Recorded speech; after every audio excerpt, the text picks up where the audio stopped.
राधा स्वामी दयाल की दया, राधा स्वामी सहाय, राधा।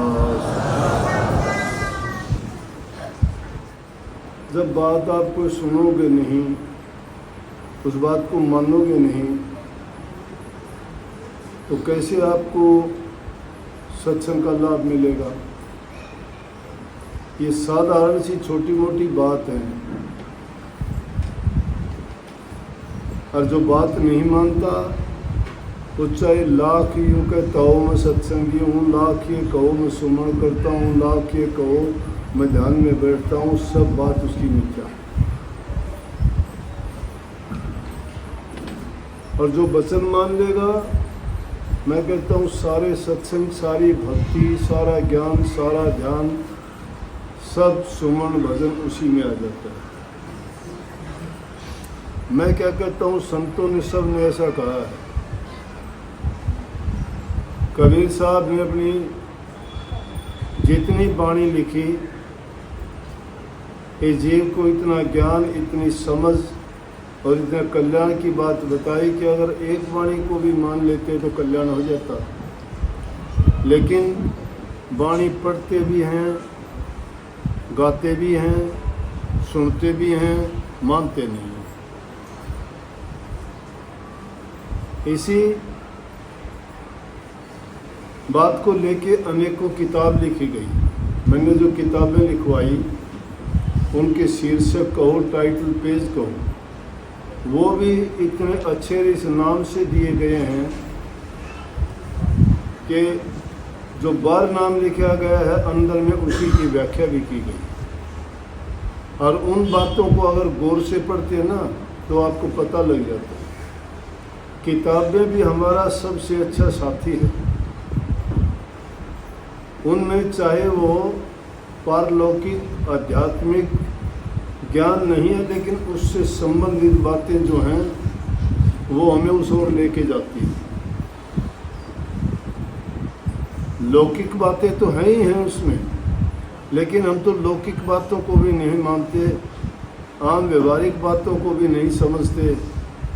तो फिर जो ऊंचे दर्जे की आध्यात्मिक बातें हैं, जो रूहानी बातें हैं, जो हमारे जीवन को बनाने वाली, जन्म मरण से छुटकारा दिलाने वाली है, उनको कैसे समझ लेंगे?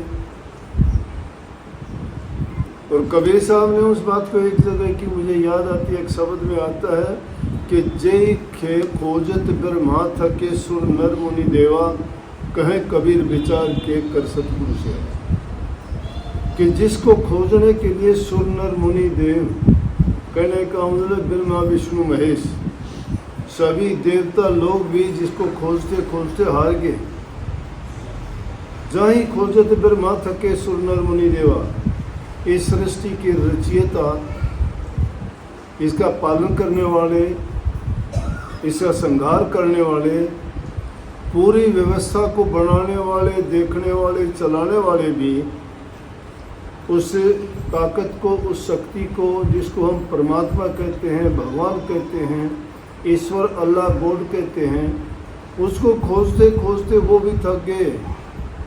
लेकिन कहाँ मिला और कैसे मिल गया, किसको मिल गया? कबीर कहते हैं विचार की, कहे कबीर विचार के कर सतगुरु सेवा।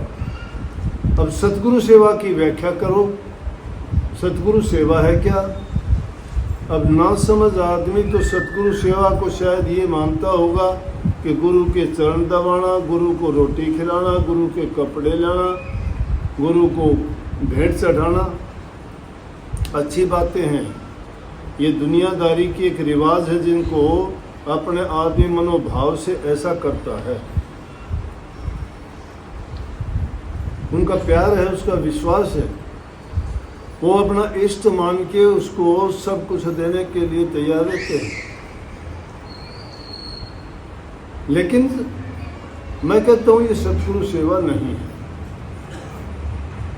सतगुरु सेवा है गुरु के वचन की पालना करना।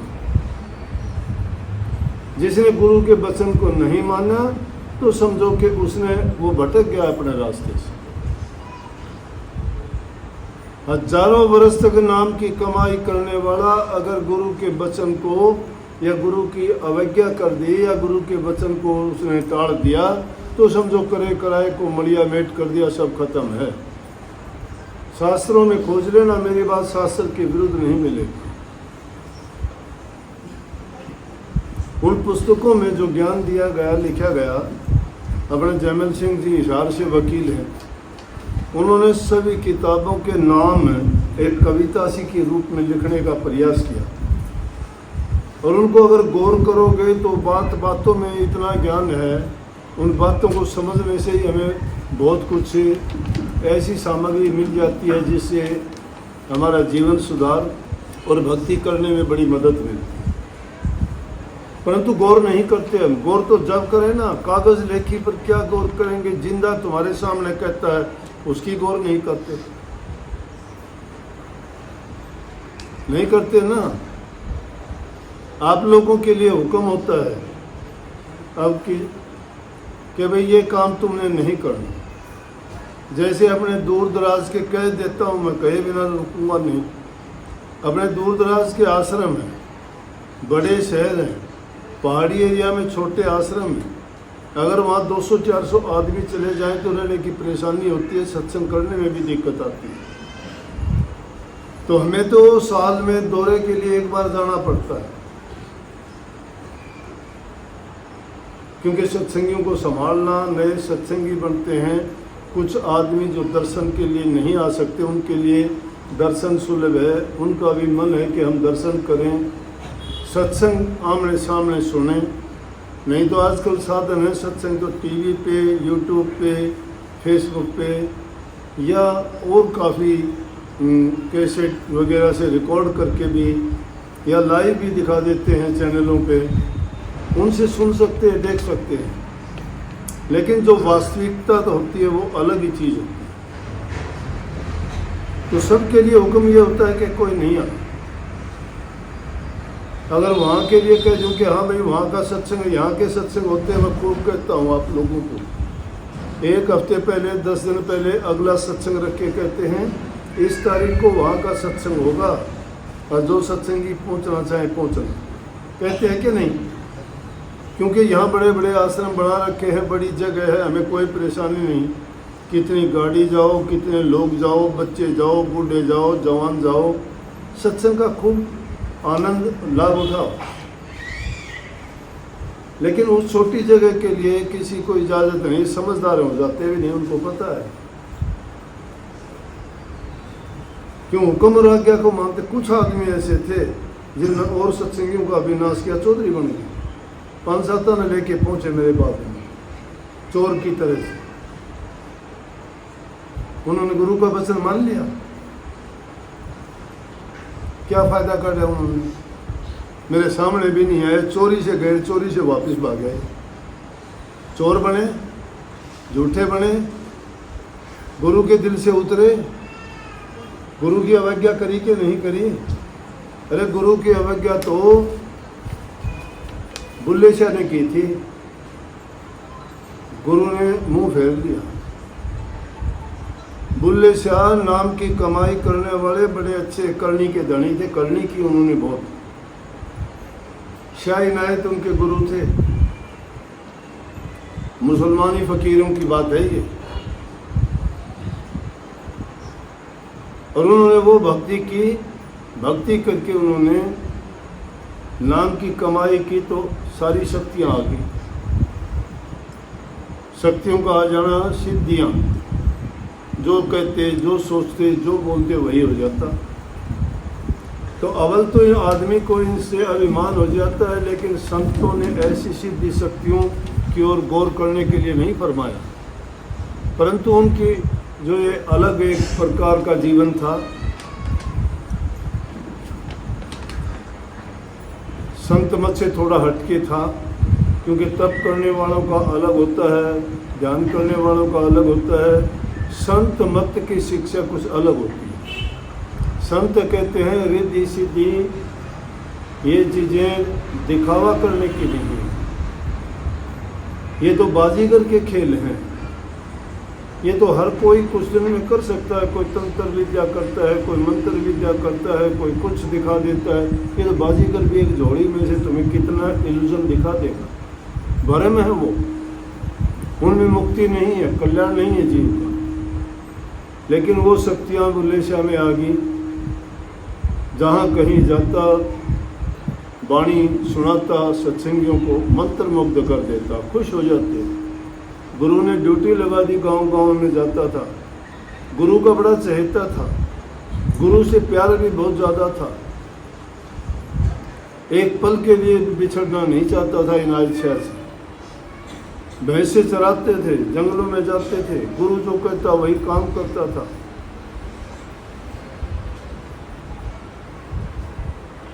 तो एक बार किसी उनके यहाँ शादी थी, कितना अच्छा ऊंचे खानदान से था,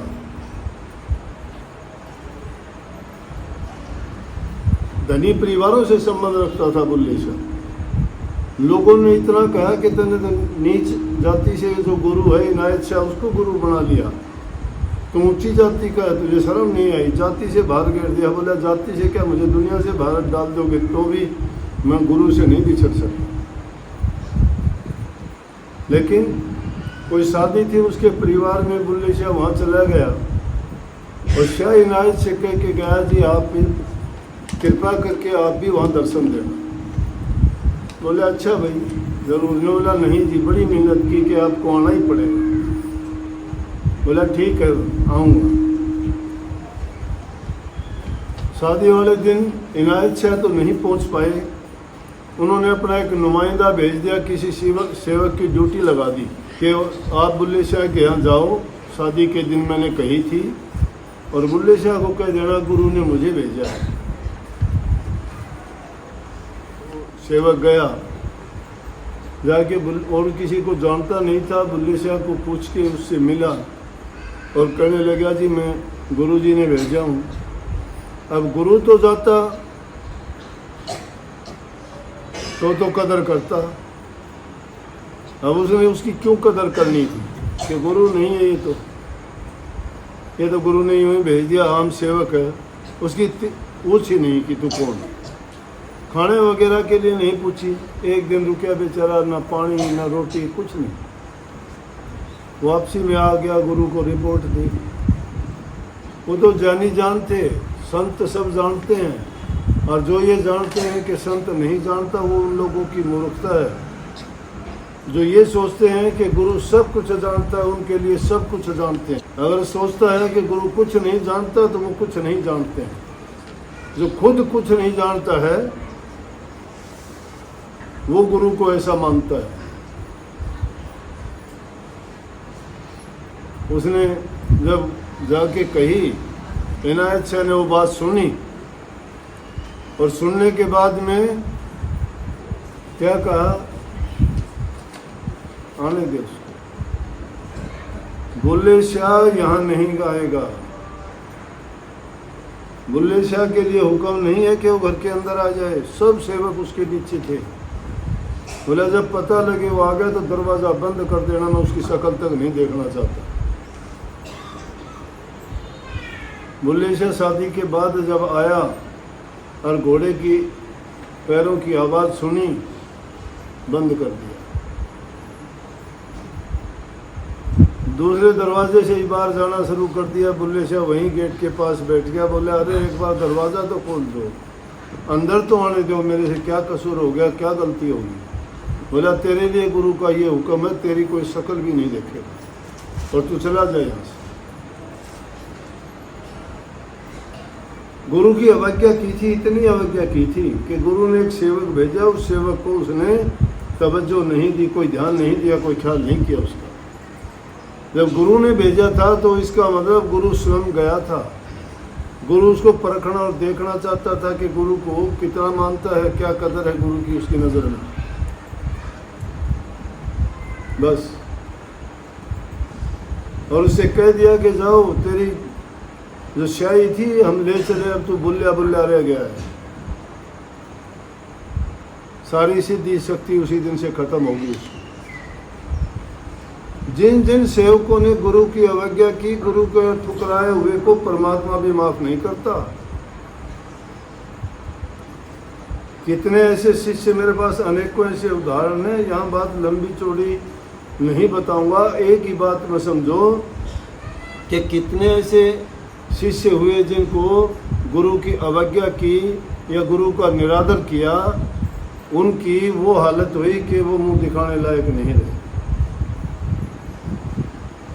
जिन्होंने गुरु के साथ दुश्मनी की वो किसी लायक भी नहीं बचे।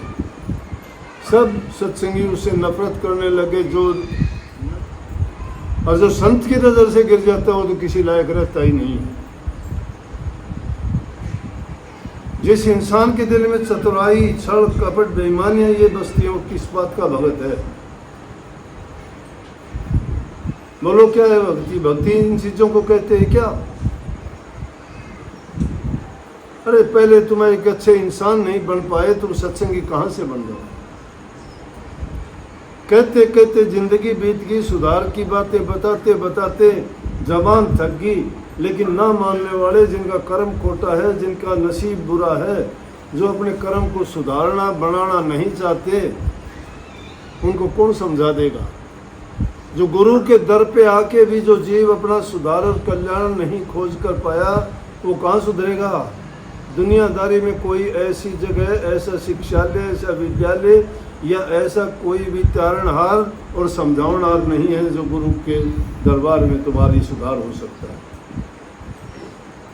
सोना सुनार के पास, लोहा लोहार के पास, लकड़ी खाती के पास, मिट्टी कुम्हार के पास जाके कीमत तो पाती है, लेकिन कीमत पाने से पहले उसकी घड़त होती है।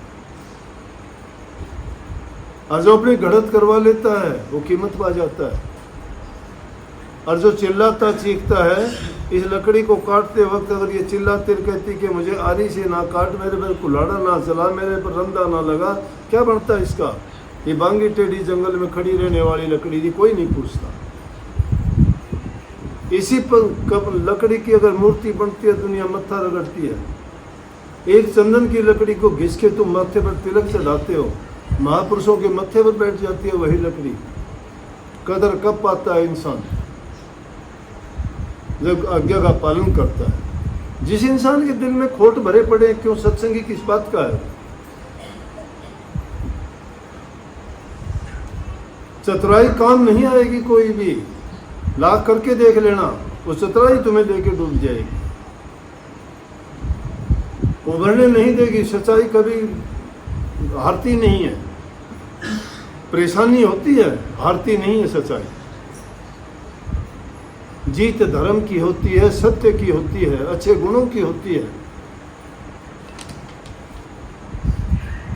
मैं कहता था कि जो किताबें लिखी गई उनमें इसी प्रकार की, जो आपके जीवन को सुधारने की बातें हैं, घर परिवार में कैसे रहें वो बातें हैं।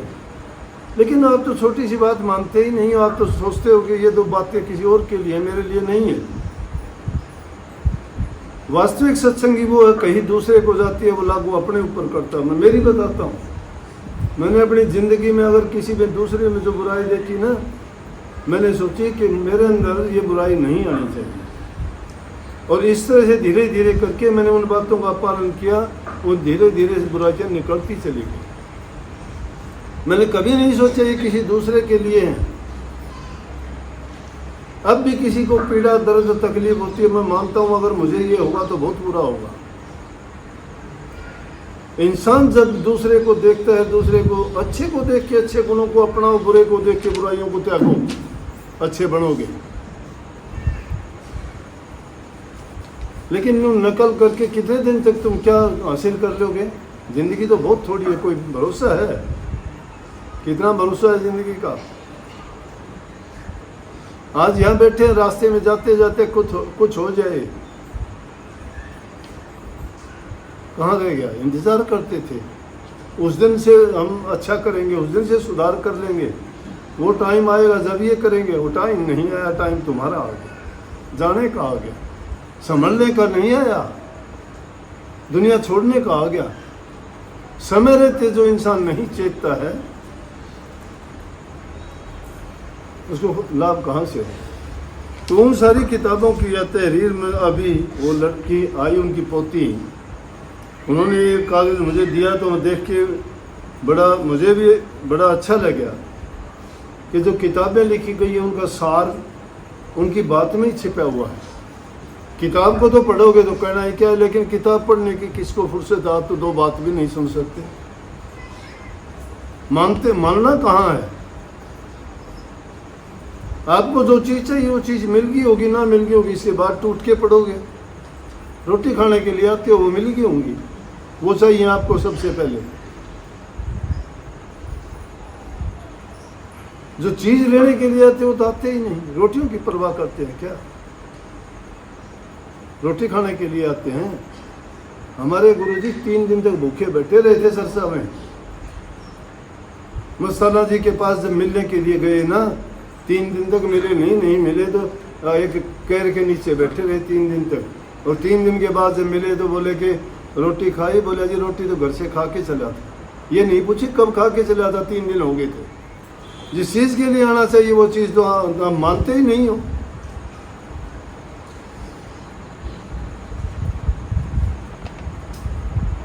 सत्संग में आदमी सीखता है।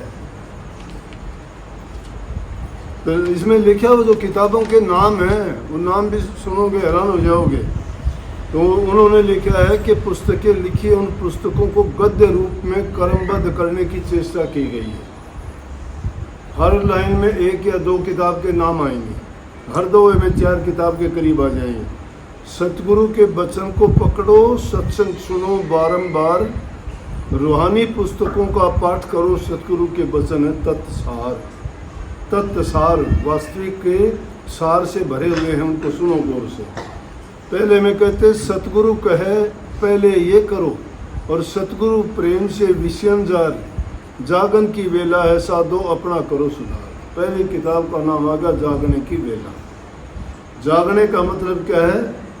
समझना, चेतना। अब तक सोए पड़े हैं, जीवन सुधार की ओर नहीं चले हैं, भक्ति की ओर नहीं चले हैं, जो दुनियादारी की चीज़ों में फंसे हुए हैं वो सोए पड़े हैं। जागने का मतलब है आदमी वो भक्ति की तरफ लग गया, वो जाग गया, दुनिया के विषय विकारों में पड़ा, वो सोया पड़ा। रेख पर मेघ मारते सतगुरु पल में कर दे वार से पार। दूसरा पुस्तक का इनाम है रेख पर मेघ। रेख हम किसको मानते हैं? कहते हैं कि हमारे कर्म की रेख लिखी हुई है, कर्म हमने लिखा है। सतगुरु रेख पर मेघ कैसे मार देगा? उसको सुधारने के लिए जो गलतियां की हैं या कर्म का कर्ज है उसको उतारने के लिए आपको नाम भक्ति का तरीका बता के आपके कर्म को काट देते हैं। रेख पर मेघ मार दी, वहीं रुकी। ये रेख पर मेघ का सार है, इस पर पूरी पुस्तक लिखी गई है। को काहू का ना यहाँ कब तक मरते रहोगे, ये 2 किताब आ गई। को काहू का है नहीं पहली ये चीज़। ये भी पुस्तक का नाम है कि दुनिया में कोई किसी का नहीं है। इसका मतलब ये है कोई किसी का क्यों नहीं है? दुनिया में तो रहते हो तो सब है, कोई बाप है, कोई बेटा है, कोई भाई है, कोई जमाई है, कोई बहन है, कोई बेटी है। लेकिन दुनिया में दुनियादारी के लिए हैं, भक्ति के रास्ते में तुम्हारा कोई साथी नहीं है, तुम्हारा कर्म का कोई साथी नहीं है। कर्म तुम करोगे, कर्म तुम ही भोगोगे। अच्छा करोगे अच्छा मिलेगा, बुरा करोगे बुरा मिलेगा। और अगर ये कही है कि कब तक मरते रहोगे, कब तक मरते रहोगे का मतलब है, ये भी अलग किताब का नाम है कि 84 लाख योनि का जीवन है ये। एक से मरे दूसरी में जाओगे, कर्म के अनुसार योनि पाओगे। बदलते रहोगे एक से दूसरी, दूसरी से तीसरी, 84 लाख योनि का चक्कर काटते काटते मुश्किल से इंसान का शरीर मिलता है, और वो आपको मिला हुआ है। इसलिए समझ है इसमें कि आप वो मरते मरते थके नहीं हो। कब तक मरते रहोगे? आगे और भी किस किस योनि में जाओगे? कबीर साहब का शब्द है, अरे मन मोर खा भाई गुरु बिन जागा कौन सी घाटी। गुरु के बिना कौन सी घाटी में जाओगे? इसलिए ये अगली किताब का नाम। उससे आगे है कि चुन चुन कर कही गुरु वाणी, रूहानी पंचमी सत्संग सार। बसंत पंचमी को हमारा सत्संग शुरू हुआ था। उसको रूहानी पंचमी का नाम दिया गया है। उन 5 चीज़ों की व्याख्या पूर्ण रूप से की गई है कि 5 तत्व हैं, 5 अवगुण हैं, 5 विषय हैं। उन सब को खोल के उस पुस्तक के अंदर दर्शाया, बताया, समझाया गया है। हर इंसान के जीवन में वो चीज़ें आती हैं। और आगे कही है अगली किताब, तस्मै श्री गुरुवे नमः। इसलिए गुरु को नमो, नमन करो, इसका मतलब है तस्मै श्री गुरुवे नमः। ये पुस्तक का नाम है। इस पुस्तक में पूरा लिखा गया है कि गुरु को नमन हम क्यों करें। गुरु को नमन इसलिए करें, दुनियादारी की दुकान में दूसरे सामान मिलेंगे, रूहानी दौलत तो गुरु की दुकान में मिलेगी। वही जीव का कल्याणकारी है, हितकारी है, लाभकारी है। इसलिए गुरु को ही नमन करो। और क्यों नमन करने से हमें क्या मिलेगा। अगली है कि करके देखो, मत करो इंतजार। ये अगली किताब है, करके देखो, कहीं सुनी मत मानो, छोड़ दो। जो बात बताई जाती है, गुरु उपदेश करता है, उसको करके देखो। सुमन की कहते हैं सुमन करो, भजन की कहते हैं भजन करो, ध्यान की कहते हैं ध्यान करो, सेवा की कहते हैं सेवा करो, प्रेम की कहते हैं प्रेम करो, दया की कहते हैं दया करो, बूढ़े बुजुर्ग की इज्जत कदर करो, जबान से मीठा बोलो, अपना कमा के खुद खाओ। ये सारा का सारा इसमें वर्णन है। ये लिखाई गई है, पूरी तहरीर इन किताबों में है, लेकिन किसको फुर्सत, देखते नहीं हो। ये थोड़े थोड़े में मैं उनका सार बताता हूँ। आगे है जागत ने जुग जीत्या। ये अगली किताब है, जागत ने जग जीत्या और भय और सुन और खाई मार। जागत ने जुग जीत्या का मतलब जो आदमी समझ गए, जाग गए, जिन्होंने बात को मान लिया, उन्होंने जुग जीत लिया, जन्म मरण जीत लिया, पूरा संसार जीत लिया उन्होंने, क्योंकि अपना काम पूरा करके गए वो। और भय और सु और भय का मतलब क्या थे हम, क्या से क्या हो गए। शराबी कबाबी थे, पशु जैसा जीवन था, इंसान बन गए। इंसान में भी अच्छे गुण अपना लिए तो हम सत्संगी बन गए। सत्संगी ने भी भजन बंदगी करी तो भगत बन गए। उससे भी अगर हमने आध्यात्मिकता की और भक्ति की और आध्यात्मिक दर्जों में ऊंची चढ़ाई की तो संत फकीर ओलिया बन गए। भय और सु और थे क्या और उससे क्या बन गए, ये उस किताब में है।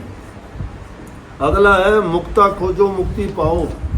अब गुरु की टेर लगा ली, जो खुद मुक्त नहीं है तुम्हें कैसे मुक्त कर देगा। मुक्ता का मतलब जो खुद मुक्त है उस गुरु को खोजो, तुम्हारी भी मुक्ति करवा देगा, क्योंकि उसके पास पूरा ज्ञान है। और जो अज्ञानी है, खुद डूबा हुआ है, दूसरा ने कैसे तैर देगा। वही बुल्ले शाह कहता है, मुसलमाना नू मुल्ला ठग दे, हिंदुआ नू ठग दे प्यांदे, सच्ची गल कोई ना दसदा हाफू हाफू खांदे, जिथे देखा चोखा चंगा मसले खूब सुनांदे, बुल्ल्या ना और की तारना जो खुद ही डूबे जांदे। जो खुद डूबे जाएंगे, खुद अंधा है, दूसरे को क्या रास्ता दिखा देगा। इसलिए मुक्ता गुरु खोजो, पूर्ण गुरु की खोज, शब्द भेदी शब्द विवेकी, तत्व वेता, त्रिगुण रहित और घर का भेदी हो। उस सतगुरु के बिना कल्याण नहीं जीव का। ऐसा गुरु मिल जाता है तो कल्याण कर देता है, लेकिन किसका, जो गुरु की आज्ञा में चलेगा उसका। यो नहीं कि गुरु के पीठ पीछे कुछ और गुरु के आगे कुछ नहीं, गुरु के आगे उससे भी अच्छे गुरु के पीठ के पीछे बढ़ो, तब कल्याण होगा। मुक्ता खोजो मुक्ति पाओ, तभी रूहानी सफर हो दरकार, तभी रूहानी मंजिलों को पाओगे। अगली किताब है नाम गह निर्भय भव। जिसको नाम मिल गया वो तो निर्भय हो गया, निर्भय हो गया। नानक साहब ने निर्भय बनाने के लिए जीव के लिए पूरा मंत्र, आदि मंत्र कही है गुरु ग्रंथ साहब में। एक ओंकार सत्य पुरुष, सत्य नाम कर्ता पुरुष, निर्भय निर्वैर, अजूनी से भंग, गुरु प्रसादी जब, आद सत जुगाद सत, नानक होशी भी सत्य रहे भी सत। निर्भय नाम जिसने ले लिया वो निर्भय हो गया। आप निर्भय हो गए, अब तो भयभीत हो, डरते हो। मेरे घर के सामने टूणा कर दिया, डरते हो। खून के छींटे मिले हमारे घर में, डरते हो। चूहा कूद गया, आवाज आ गई, किसी चीज की आवाजें आती हैं हमारे घर में, डरते हो। किसी ने कह दिया तुम्हारा ये घर है, ये वास्तु के अनुसार नहीं बना। अरे तुम्हारे घर में तुम्हारे बेटे रहे, बाप रहे, शादी हुई, बच्चे हुए, सब कुछ है, वह आज वास्तु कैसे अड़ गई तुम्हारे घर में? फिर कहते हुए हमारा घर शुभ नहीं रहा। अब अशुभ कैसे हो गया?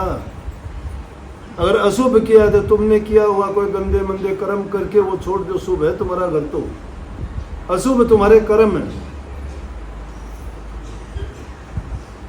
इसलिए नाम कहता है वो निर्भय हो जाता है घर की ओर। घर की ओर भी किताब का नाम है। हमारा ये घर नहीं है, हमारा आदि घर है जहाँ कुल मालिक का वास है। उसके चरणों में हम निवास करते थे। वो परमात्मा था, हम आत्माएं हैं। हम वहाँ से आके काल देश में फंस गई, यहाँ माया के और काल के झपट्टे में आके भूल गए अपने घर को। तो इसलिए हमारा वो घर है, उस घर की ओर चलो। नाम जहाज है, नाम जहाज, नानक नाम जहाज, जो चढ़े उतरे पार। जो नाम को प्राप्त कर लेता है उसको नाम की कमाई करता वो पार उतर जाए भवसागर से। अगली किताब का नाम है कर हथ कारवल मन यारवल। कर भी कह देते, कर हाथ को कहते, हथ कारवल मन यारवल। हाथों से काम करो, मन से प्रभु की भक्ति करो। भक्ति के लिए कोई अलग काम नहीं छोड़ना पड़ता, घर नहीं छोड़ना पड़ता, कोई उसमें नई बात नहीं है। सब कुछ करो ईमानदारी से, सच्चाई से, प्यार से, दया से, सब कुछ करो। अपने हाथों से कमा के खाओ, अपना मांग के ना खाओ, भीख मंगे ना बनो, चोर ना बनो, ठग ना बनो। अपनी मेहनत का कमा के खाओ, हाथ से काम करो, लेकिन मन को यार की ओर लगाए रखो। यार कौन है? परमात्मा। अगली किताब का नाम है भक्ति जुक्ति। भक्ति की जुक्ति, भक्ति की जुक्ति यही है, बुरे छोड़ दो, अच्छे कर्म करो, भक्ति की जुक्ति आ गई। अगर खोटे कर्मों में लगे रहोगे, भक्ति की जुक्ति कहाँ आई? डूब गए फिर तो। दूर गमन तेरा हंसा भाई, ये अगली किताब का नाम है। हंसा इसे जीव को कहते हैं, गमन कहते हैं चलने को। और दूर गमन के मतलब तुम्हारा मंजिल बहुत दूर है, यहाँ नहीं है। यहाँ भिवानी, रोहतक, भादरगढ़, दिल्ली तक नहीं है, इस दुनिया में नहीं है वो रूहानी दर्जा बहुत ऊंचा है। वो हमारे शारीरिक, मानसिक और आत्मिक दर्जों से भी ऊंचे जाके, जहाँ चांद, सूरज, अंबर, आकाश, धरती, जल, वायु, पानी कुछ नहीं है, वहाँ हमेशा आनंद ही आनंद, प्रकाश ही प्रकाश है। बिन बाती के वहाँ दीपक जलता है, वहाँ आनंद ही आनंद है हर प्रकार का। तो वहाँ चलना है। दूर गमन तेरा हंसा भाई, बिन शरण गति युग बिताए चर। बिन शरणागति, गुरु के शरण में नहीं गए तो 4 युग बीत गए। मुश्किल से इंसान का चोला मिला। पंथ दुहेला फल सुहेला। पंथ दुहेला कठिन बहुत है, आसान नाम, ये किताब का ही नाम है। ये आसान काम नहीं है, बड़ा कठिन है। पंथ दुहेला है, बड़े कष्ट आएंगे, घर वाले परेशान कर देंगे, लोग पता नहीं क्या क्या कहना शुरू कर देंगे, बुराई कर देंगे, ऐसी ऐसी बात उठा के लेके आएंगे कि बस बर्दाश्त नहीं होंगी। क्यों? वो रास्ते से भटकाना चाहते हैं। लेकिन जो डट जाता है तो उसके लिए फल बड़ा मीठा है उसका भक्ति। पंथ तो दुहेला है, फल बड़ा सुहेला है, बड़ा मीठा। ये सारा उस किताब में मिलेगा, हम थोड़ा बताया। और फिर है बीती विसार अगत संवार। बीती बातों को रोओगे ना तो रोना खत्म नहीं होगा, लेकिन वो तो खत्म हो चुका है। अगत संवारो, आगे आने वाले के बारे में सोचो। जो बीत चुका है वो नहीं आएगा तुम्हारे पास, गया वो भूत है। और भविष्य आगे आएगा, लेकिन वर्तमान को जो संभाल लेता है वो भविष्य को बना लेता है। वर्तमान काल में अच्छा करोगे, परिणाम अच्छा भविष्य बन के मिलेगा। अगली है सतगुरु भेटे सब दुख मिटे। सबका सार यही है कि जब सतगुरु मिल जाता है, भेंट हो जाती है सतगुरु से पूरे से, तो सारे दुखड़े टंटे, रोना धोना, मरना जीना, पाप कर्म, ये बीमारी, रोग, द्वेष, ईर्ष्या सब खत्म हो जाती हैं। तब करो साहेब कंवर से प्यार, हर पुस्तक में सतगुरु दर्शन पढ़ गुण जीवन जो सुधार। सब पुस्तकों को पढ़ पढ़ के अपने जीवन को संवारने के लिए इन किताबों को लिखा गया। मैंने थोड़ी थोड़ी उनकी व्याख्या करके आपको समझाने का प्रयास किया है कि उन किताबों को ऐसे ही ना मान लेना। उनमें जो वाणी है, एक एक वाणी एक एक जिस इंसान का जीवन संवार देगी वो तो उसकी पूजा करेगा। इन ग्रंथों की पूजा इसीलिए चली थी कि उनको देख देख के कि किसी की बात को सुनने से, किसी को अपनाने से तुम्हें जो फायदा और लाभ मिला वो पूजनीय होगी। अब इन किताबों से हमें ज्ञान मिलता है, खाली समय में हम इनको पढ़ते हैं, ये हमारे मित्र का काम करते हैं, ये एक हमारा पहरेदार का काम करते हैं। अच्छी शिक्षा जब हम पढ़ते हैं तो बुराइयों से बच जाते हैं, पाप कर्म से हमें छुटाते हैं, हमारे मन को शांति ये देते हैं।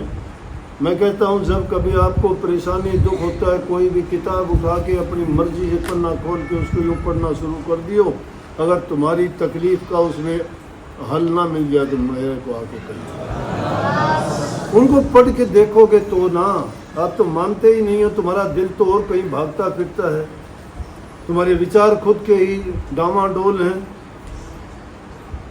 विचारों को जब टिका लोगे, टिक के कोई भी काम करोगे, सारे काम होंगे।